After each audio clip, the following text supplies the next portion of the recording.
Hi, this is Laura Janda, and I'm going to tell you about how to build a Constructicon in 5 years, the Russian recipe. I'm going to give a quick shout out to all of the other people who are involved in this project. It takes a village to build a Constructicon, and these are just some of the people. There were also a great number of students that are not named on this slide.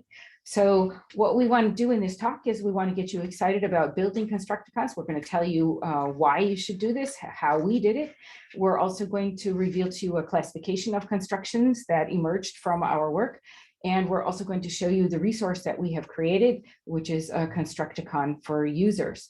And I have shared in the chat the URL to both the Constructicon itself and also to our YouTube channel, where you can find videos about the Constructicon. But the main point that you should take home from this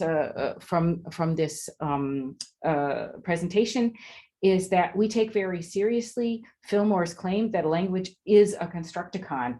And we tried to do this on a grand scale, trying to look at an entire language full of constructions.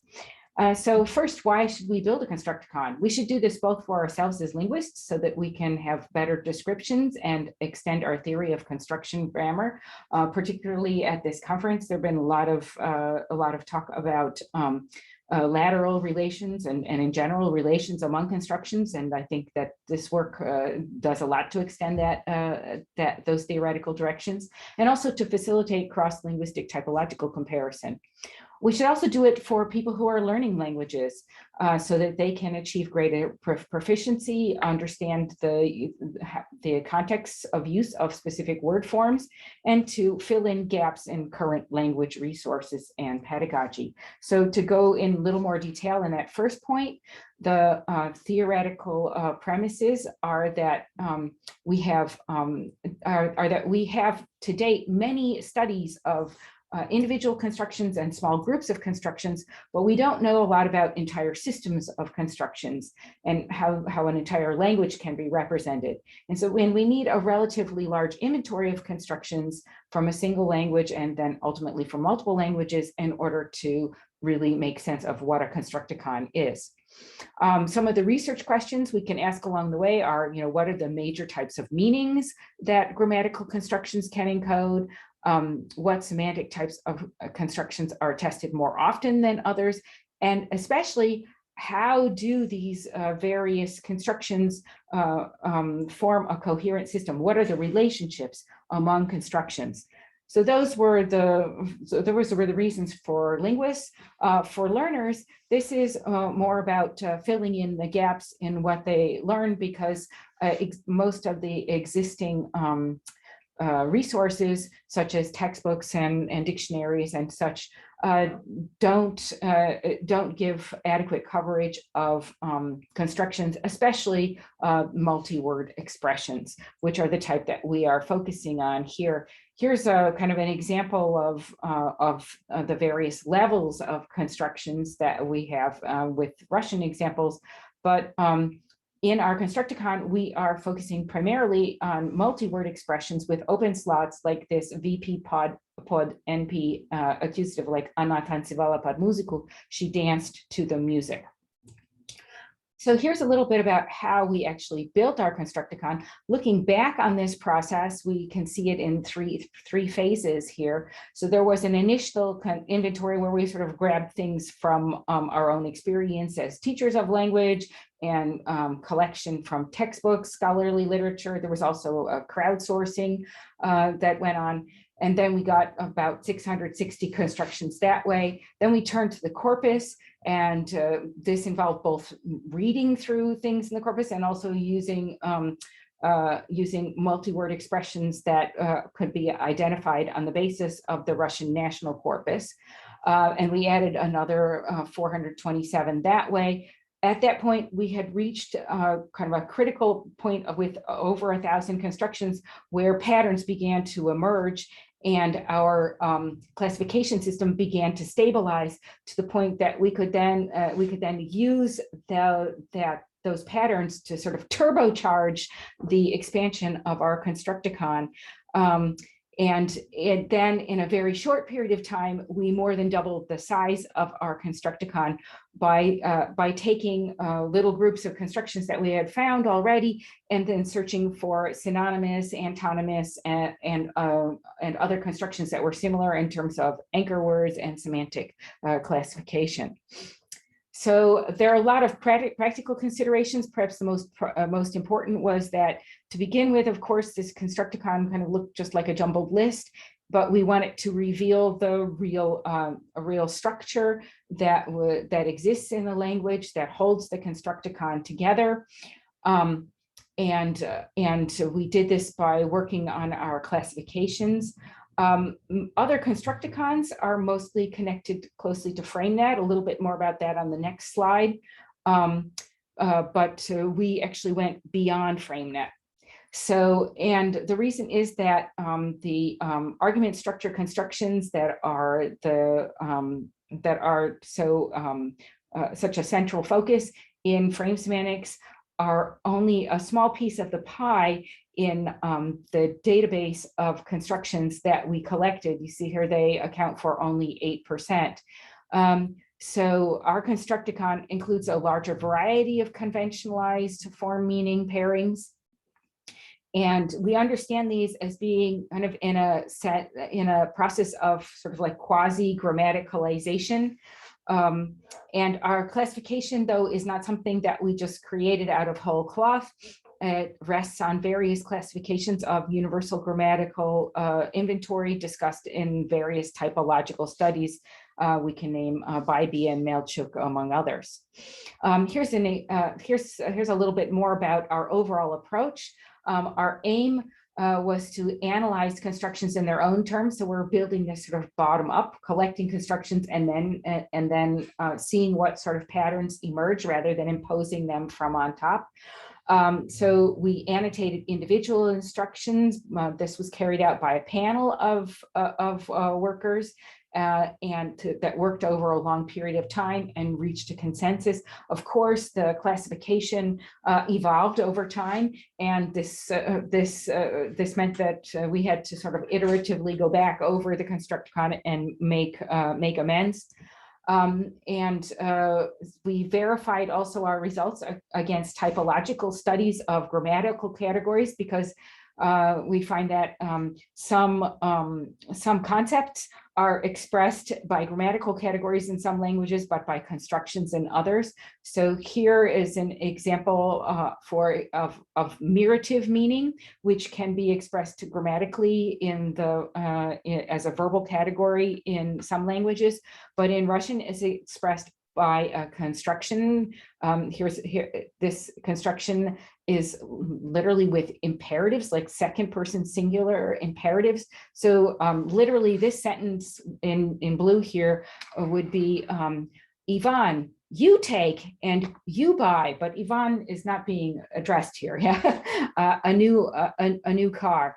So, but really what this is like, wow, what do you know? Ivan went and bought a new car. Isn't that surprising? So we have a mirative meaning in the construction. And we see that the semantics of a construction is a complex interplay of factors. Okay, so here's a little bit about our semantic groupings. We had 5 major semantic groupings. This is a visualization of these. These are just the major groupings. There are also, everywhere you see a plus sign, there are subtypes. And so we have 182 subtypes as well. Qualia is the big one. This is the description of properties and of the physical world external to the speaker. Then we have modality. We also have subjectivity, evaluations of situations. We're going to look a little bit more at that in a bit, especially with assessment and attitude. There's also discourse and parameters, which is kind of like that's a type of it's a semantic type that interacts with all of the other types, as you see in this visualization. There's to give you an idea of the distribution of constructions across the 5 classes. This is actually the same graph twice. So here you see that qualia is by far the largest, but here we have it broken down so that you see the constructions that overlap across different groupings of semantic types. And you see that, for example, subjectivity and parameters have the largest amount of overlap. Overlap is very important for establishing and understanding the lateral relationships within the Constructicon. So hierarchically, the classification is into families, which are the smallest groupings, and then clusters, and then networks. Within a family, the constructions may be relatively homogeneous. They tend to share semantic, sometimes also syntactic and or structural properties, but there's no necessary and sufficient criteria for belonging to a family. And then clusters are made up of groupings of families where one family is usually more or less prototypical, and then we have other families that are relatively more peripheral. And this radial network structure of clusters is what forms networks that share a general semantic tag. And we're going to look at an example of an evaluative construction. This is the NIT in past tense, NP accusative, literally found X construction, which is shared across two networks. And these are the assessment and attitude networks. This is the top end of a graph of the most frequent general semantic tags. And the assessment and attitude constructions are approximately of the same size, and they overlap in 58 constructions. So together, this is the largest semantic type. And the example that we're going to show is one that is shared across both of these networks. So here's a little bit more of this example. Here's this NIT past NP accusative found X in our example, Нашли развлечение. So literally found an amusement, but really what a bad way to amuse yourself. So this construction expresses dissatisfaction with improper behavior on the part of the interlocutor and encodes both attitude and assessment. And we see that whereas, of course, this construction is very compatible with negative words like dura, which is fool, it's also very compatible with positive words like kraslotka, which is just a beautiful person, and also completely neutral words like место, which is just a place. But in every one of these, it says, wow, you really found such a fool, or you think you found a fool, or you think you found somebody beautiful. What a place, this is the wrong place. So yeah. And here's an idea of the of the space that this construction inhabits. So here we have a network of assessment constructions, and we have the network of attitude constructions. Every one of these smaller boxes is a family. The numbers in parentheses are the numbers of constructions in each of these families. And then each of these boxes is a cluster. The shaded box is the prototypical cluster within a network. And so we have these relationships, and the relationships have to do with, for solid lines, the sharing of constructions, and for dotted lines, we have similar meanings. And we see that there's a lot of these sort of lateral relationships within each network, and there are also some relationships across the networks. We're going to focus a little bit on those, and particularly this is the place where our Нашли развлечение construction is where it is shared across these two networks. Now I'm going to show you the resource that we have created called the Russian Constructicon. And everybody is welcome to take a look at it. It contains over 2,200 constructions, arguably the largest Constructicon in existence, and it's openly available resource. It's been created with an open source architecture such that other Constructicons could be built using the same architecture. It's user-friendly for linguists and teachers and learners. I'm going to show you a little bit about just part of the search functions.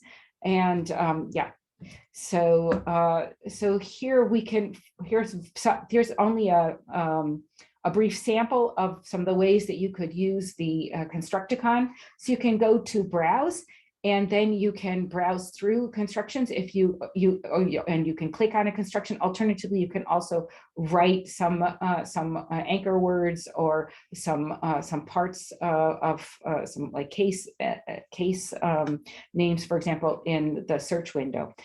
When you click on a construction, you come up with something like this. You have an ID number, a name, and a brief illustration, and then you have definitions. We have in 3 languages, and then further on there are 5 corpus examples of the construction, and there's a CEFR level.